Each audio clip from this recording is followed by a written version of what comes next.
Bonjour à tous, j'espère que vous allez bien. Bon, alors aujourd'hui les amis, on va essayer de résoudre un mystère ensemble. On va essayer de comprendre ce qu'il se passe avec Yacine Bellatar, l'homme aux survêtements. Eh oui, celui-là même. Mais c'est un truc de fou les amis. Depuis que lui et 122 autres invités sont partis au Maroc avec le président, tous les journalistes du pays parlent de lui. Et même les politiques. Qu'est-ce qui se passe? Qui est cette personne? Qui est Yacine Bellatar? Alors déjà, que le président de la République française choisisse Yacine Bellatar pour l'accompagner, on est déjà sur une info incompréhensible. Mais qu'en plus, suite à ça, tout le monde se mette à parler de Yacine Bellatar, je repose la question.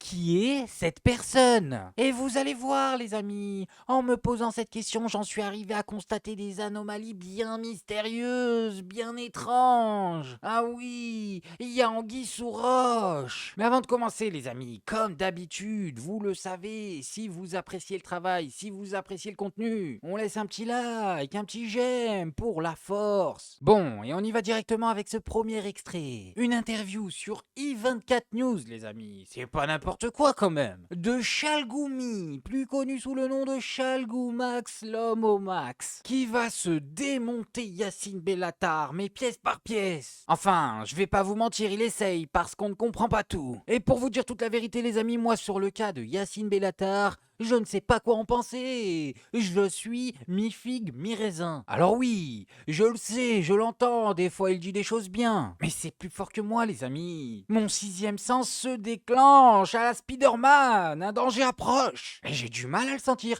Et j'ai du mal à sentir Yacine Bellatar. Mais bon, quand je vois que Chalgoumi s'en prend à lui, ça m'aide un peu à choisir mon camp. Ah oui, d'un coup j'ai envie de le défendre. Cet individu, c'est un homme dangereux. Plus dangereux que Dieudonné. Cet individu, il incarne, comme je le dis, je le répète, la haine.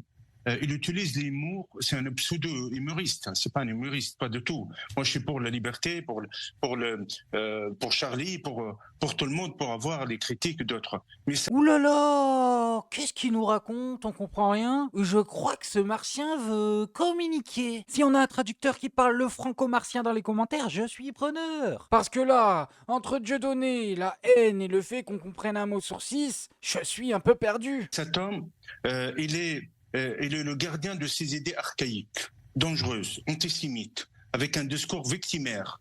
Il ne faut pas oublier son passé quand il était le porte-parole de CCF, l'homme qui soutient l'islamisme, l'homme qui emporte le conflit israélo-palestinien d'une haine vers les banlieues, vers la jeunesse, qui met une communauté contre l'autre. Pourquoi il était là? C'est ça la question. C'est ça, surtout dans cette période. Alors comme ça, Yacine Bellatar est l'homme qui a importé le conflit dans les bons lieux. Ben je le savais pas ça, c'est plutôt bien, non? Tant qu'il le ramène pas dans les mauvais lieux. Par contre les gars, l'argument de la haine, et j'ai bien dit l'argument de la haine, celui-là il nous a saoulés, il nous a saoulés. Il est déjà insupportable quand c'est quelqu'un de compréhensible qui le dit, mais alors quand c'est Chalgoumax, l'homme au max, laisse tomber, mot de tête assuré.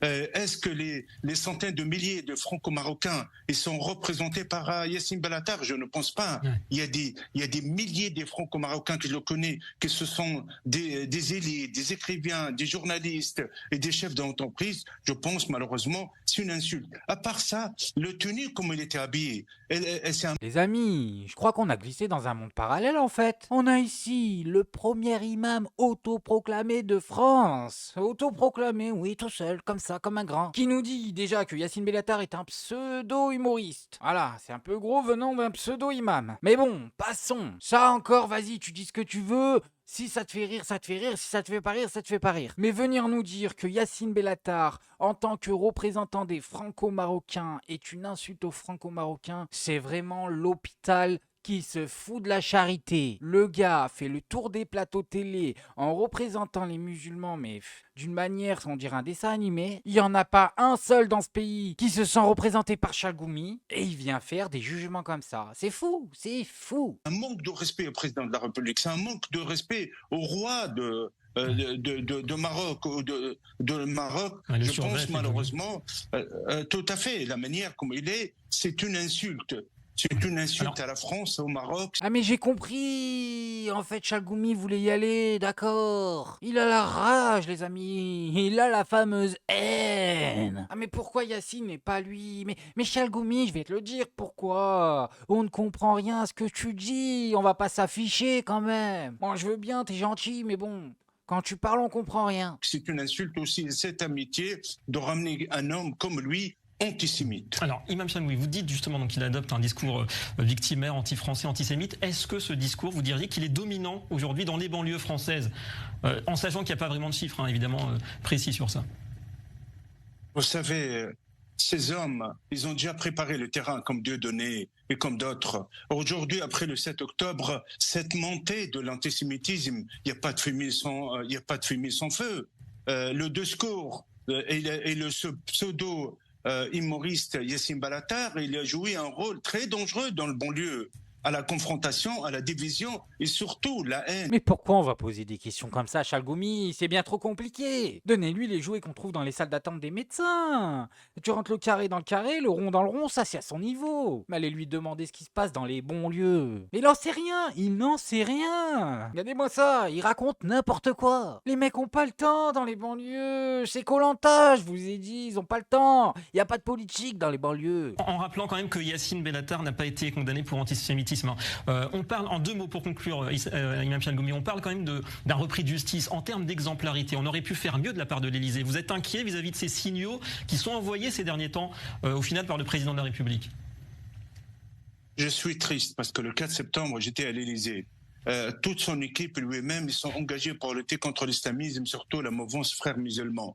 Mais en même temps, en voyant un raté, quelqu'un de la justice et quelqu'un autant de fréquentation avec l'islamisme et les frères musulmans, je trouve c'est triste que l'équipe de président doit voir un homme, un individu dangereux comme lui. Normalement, cet homme, il sera sanctionné. Cet homme, il sera aussi rappelé de la dangerosité de la parole et tous ces engagements qu'il a fait avec ces fanatiques des CCF et d'autres. Ouais. Bon, si tu veux mon avis, Chalgoumi, tu devrais éviter les discours longs. Non mais c'est pour toi que je dis ça. Alors autant au début, on comprenait un peu, à la fin, on ne comprend plus rien. Ah, on t'a perdu. En tout cas, ce qu'on a compris, c'est Chalgou, pas content, Yacine, très méchant. Ok, alors comme je vous le disais, ça me donne envie de prendre le parti d'Yacine quand même. Ah mais tu sais, les ennemis de tes ennemis, tout ça. Et là, j'ai vu ça, et je me suis dit quand même, il y a quelque chose de bizarre dans cette histoire. Alors ok, tout le monde lui tombe dessus à Yacine. Mais pourquoi le président le couvre? Regardez-moi cet extrait. On va demander au président Macron d'expliquer pourquoi. Pourquoi Yacine? Et écoutez sa réponse. Et je ferai aucune remarque sur des choses qui n'ont aucun intérêt et qui sont très anecdotiques quand on regarde. Je suis fasciné. Vous avez un pays et des compatriotes qui disent c'est historique, on ouvre un chantier nouveau. Et donc je ne m'intéresse pas aux anecdotes. Alors, ce que vient de nous faire notre président, mesdames et messieurs, est ce qu'on appelle communément un flip-flap. Et je pose la question, mais pourquoi il nous fait un flip-flap sur Yacine Bellatar? Et là, certains d'entre vous vont se dire, mais Média Masqué, t'es un abuseur. C'est comme il a dit, c'est anecdotique, on s'en fout de Yacine Bellatar. Mais non, les amis. L'intégralité du système médiatique est en train de vouloir le jeter aux orties, mais le président refuse. Il esquive la question. Normalement, s'il s'en foutait de Yacine, il l'aurait jeté aux orties avec les autres. Allez, tu circules. Mais il y a quelque chose, il y a une histoire. Et là, je me suis rappelé qu'il y a quelques années, on nous disait que Yacine Bellatar envoyait des SMS au président, qu'apparemment, il le qualifierait comme son frère. Bon, à l'époque, c'est Zemmour qui nous avait donné cette information. Mais quand même, elle est restée dans un coin de ma tête. Et le plus gros, mesdames et messieurs, là où je me suis dit, ah oui, vraiment, c'est bizarre. C'est quand j'ai vu ça. Cyril Hanouna qui défend Yacine Bellatar. Je sais pas si vous vous rendez compte là. Tous les médias du groupe Bolloré sont en train de défoncer Yacine Bellatar, mais Cyril Hanouna ne le fait pas. Je vous l'ai dit avant la séquence.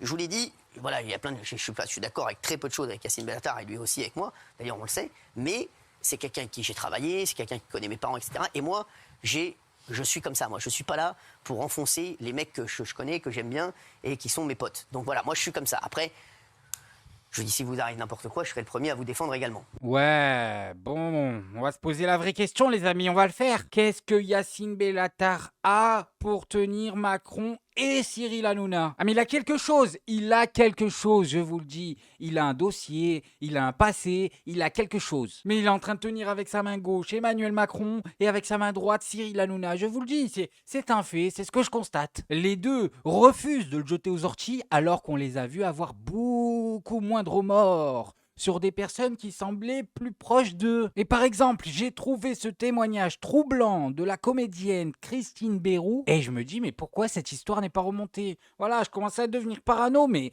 pourquoi c'est pas remonté? Je fais partie des victimes de Yacine Bellatar, donc autant vous dire que cette semaine, ma psy va gagner beaucoup d'argent. L'année dernière, j'ai publié un podcast que j'avais titré Bellatar, la justice et nous. J'y explique comment 23 témoignages de femmes victimes de Yacine Bellatar, dont je fais partie, ont été jetés à la poubelle par la justice. Parce qu'évidemment, c'est tellement banal et pas du tout suspicieux.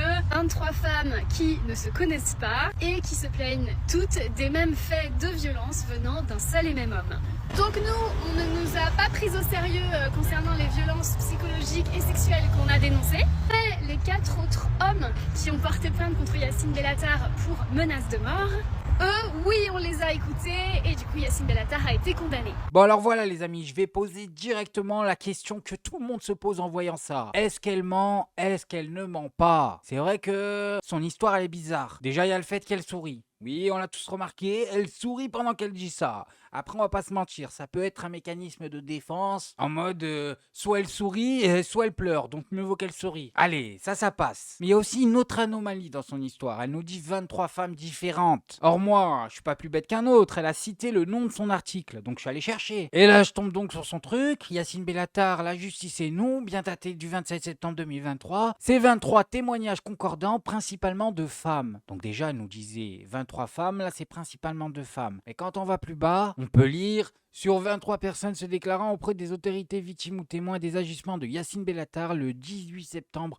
seulement 5 personnes verront leur accusation prise au sérieux par un juge et seulement des hommes. Donc maintenant il n'y a plus 23 femmes, il y a 18 femmes et 5 hommes. Voilà, je suis obligé de le dire les amis, je suis désolé, je suis obligé de le dire. Il y a un problème entre la version des 23 femmes et la version des 18 femmes. Après ça veut pas dire qu'elle ment, hein. Peut-être qu'elle s'est trompée, peut-être qu'elle s'est emmêlée les pinceaux, peut-être qu'elle a dit ça juste pour appuyer son propos, mais que le fond est quand même vrai. Mais bon, ce que je trouvais bizarre, c'est que cette histoire ne soit pas remontée dans les médias. C'est quand même chelou. On a là une femme à visage découvert, on sait tous qui c'est, quel est son nom, qui nous dit faire partie d'un groupe de 18 femmes qui ont toutes porté plainte pour le même motif, sans se connaître. Y a moyen de gratter un article, non? Je sais pas moi, citez-moi une autre personne connue à qui c'est arrivé et qu'on n'entend pas parler de l'histoire. Là à gauche comme à droite, personne ne parle de ces 18 femmes. Et j'ai envie de savoir pourquoi. On en revient à la question principale, la première question de cette vidéo. Qui est Yacine Bellatar? Non mais c'est dingue, il se passe des trucs étranges autour de lui. C'est Kaiser Soze ou quoi? Bon, bref, moi je voulais juste vous montrer ça. Maintenant, faites-vous votre avis tout seul. Faites attention à vous, faites attention à ce que vous regardez. Likez, abonnez-vous et n'oubliez pas le petit com qui fait plaisir. Et on n'oublie pas le petit com qui fait plaisir. Non, le petit com qui fait plaisir. On n'oublie pas le petit com qui fait plaisir. Non, non, celui-là on l'oublie pas.